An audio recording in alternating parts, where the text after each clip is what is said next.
ഏറ്റുമാനൂരിലെ Puthettu lorry transport ഉടമ രതീഷ് 19ാം വിവാഹ വാർഷിക ദിനത്തിൽ ട്രക്കിൻ്റെ താക്കോൽ ഭാര്യ ജലജയ്ക്ക് നൽകി. 2022 ഫെബ്രുവരി 2-ന് രതീഷിനൊപ്പം ചരക്കുമായി ജലജ കാശ്മീരിലേക്ക് ഫസ്റ്റ് ഗിയറിട്ടത് പുതിയൊരു ജീവിതയാത്രയ്ക്ക് വേണ്ടിയായിരുന്നു. വൈകാതെ കുടുംബത്തിലെ 2 വനിതകൾ കൂടി ഡ്രൈവർമാരായി.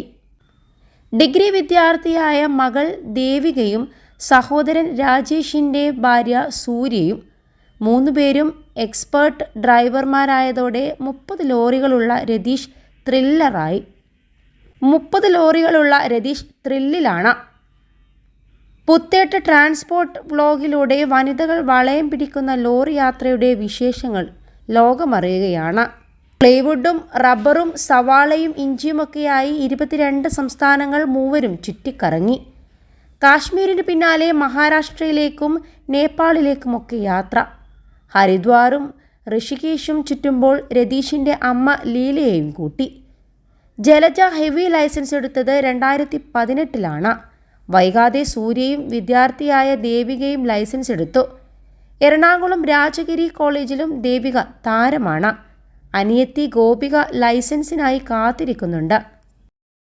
+2 ഡിഗ്രി കഴിഞ്ഞവർക്ക് വേൾഡ്സ് ഫസ്റ്റ് AR/VR ക്ലാസ് റൂമിലൂടെ സ്മാർട്ട് ഫോൺ എഞ്ചിനീയർ ആവാം. കൂടുതൽ അറിയാൻ വിളിക്കൂ ബ്രിഡ്കോ ആൻഡ് ബ്രിഡ്കോ.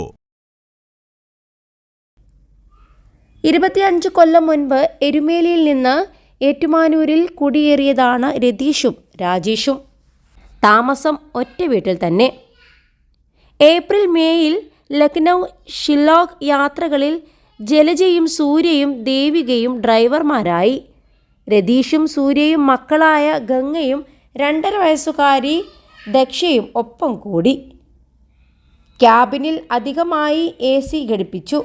ഉറക്കം ലോറിയിൽ തന്നെ. വഴിയരികിൽ പാചകവും. സംഗതി കുശാലായി.